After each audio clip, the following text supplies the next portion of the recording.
আমার খুব ভয় হচ্ছে। বিষয়টা এরকম যে গাছটা খাইতে যাইব, যত গাছটা যদি এতটুকু মোটা হয় তাহলে এই জায়গাটা এরকম চিকনি থাকবো। গাছ থেকে একটা মাত্র কদম গাছের ডাল পাতাছি, প্রচুর কষ্ট হইতাছে। মানে এত বাড়ি যে পানিতে যখন পড়ে টাইম না আনাই যায় না। বিসমিল্লাহ।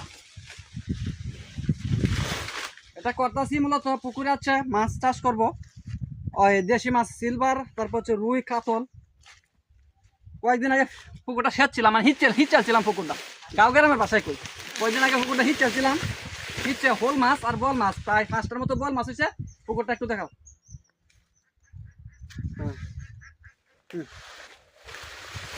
তো প্রায় 5টা বল মাছ হয়েছিল, কয়েকটা শোল মাছ হয়েছিল।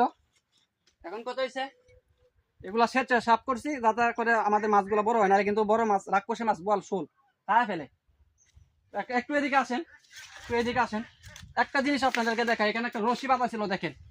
এই রশিটার ফলে গাছের কিন্তু খুব কষ্ট হয়ে যাচ্ছে। মানে গাছ বিষয়টা এরকম যে গাছটা খাইতে যাইব, যত গাছটা যদি এতটুকু মোটা হয় তাহলে এই জায়গাটা এরকম চিকনি থাকবো। আবার এদিক হচ্ছে জ্বর আইসা এদিক দিয়ে বইরে যাবো, কিন্তু গাছ প্রচুর ব্যথা হইব। এটা এতদিন আমাদের মাথায় আসে নাই। যখন ছোট ছিল গাছটা তখন হয়তো এই গাছটা এই জায়গাটার মধ্যে বেড়া দিছিল, এদিক দিয়ে মনে হয় একটা নেট আনছিল, নেট আইনা পরে এই জায়গাটা বেড়া দিছে। এই জায়গাটা দেখা, এটা যাতে দেখা যায়। এদিক দিয়ে হয়তো বেড়া দিছে, এই জন্য হচ্ছে নেটটা রয়ে গেছে, গাছ বড় হইতেছে, নেটটা রয়ে গেছে। এখন খাইটা দিই, এক্সট্রা খাইটা দিলে আল্লাহ তাআলার সন্তুষ্টির জন্য মানে সবের আশায় আমি কাটতেছি। এবং সেই পাশাপাশি হচ্ছে বড় কথা হচ্ছে গাছের অনেক উপকার হবে এটা। বিসমিল্লাহ। আগে আমার উপকার হবে, আমার উপকার পরে সাবজেক্ট, আমার অবশ্য উপকার হবে, কারণ ঘাস সুষ্ঠুভাবে হচ্ছে বেড়ে উঠবে।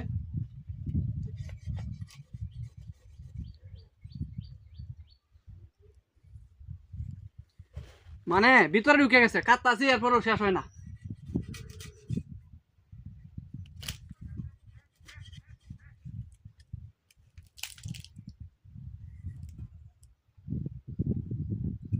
শেষ হয়েছে।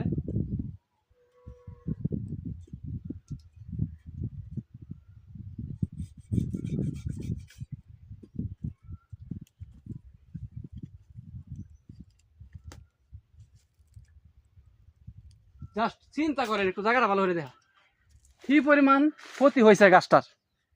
রাইট, আমাকে দেখা। এখন কথা হচ্ছে অনেকে ভাবতে পারেন বাগলটা কেন তুলছি, বাগলটা না তুললে আসলে কিছু করার ছিল না। এদিকে আর একটা আছে দেখেন, এইটাও অবশ্য ছিঁড়ে দিতে হবো, নাইলে 2 দিন পরে এটার লাগে হচ্ছে ক্ষতি হবো। এখানে একটা বেঞ্চ বাঁধছিলাম।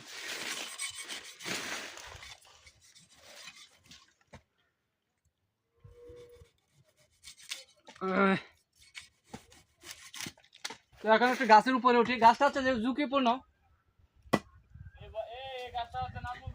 এই দেখেন কিভাবে গাছে উঠতে হয়। দেখেন আমরা হচ্ছে গাঁও গ্রামের পোলাপান, আল্লাহর মতে সব অনেক কিছুই পারি, সব কিছু পারি বলবো।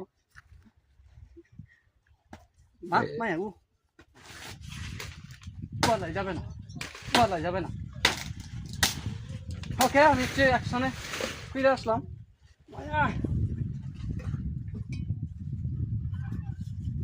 আমার ওজনে গাছটা ভাঙ্গে যেতে পারে,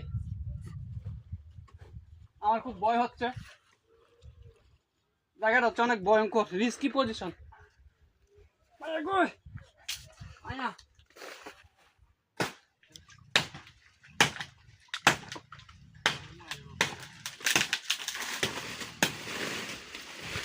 এই ডালগুলো হচ্ছে ক্লিন করে যেতেছি, নাহলে কদম গাছের পাতা পড়ে গ্যাস হয় প্রচুর। এগুলো পরিষ্কার করে দিলে যত বেশি রোদ লাগবে তত বেশি পুকুরে ফাইটোপ্লাঙ্কটন তৈরি হইব। মানে ছোট ছোট অণু বা ছোট ছোট প্রাণী তৈরি হইব, যেগুলো হচ্ছে মাছের খাদ্য। খুব কষ্ট হচ্ছে, শরীরের ওজন তো মাশাআল্লাহ কম না, দিন মোটো হইতাছি, এই শরীরে হচ্ছে উপরে উঠছি। ধন্যবাদ সবাইকে ভিডিওটি দেখার জন্য। আসসালামু আলাইকুম, আল্লাহ হাফেজ। Please make sure you subscription and if you যদি ফেসবুক থেকে দেখে থাকেন তাহলে অফকোর্স ফলো দিয়ে পাশে থাকবেন। থ্যাংকস।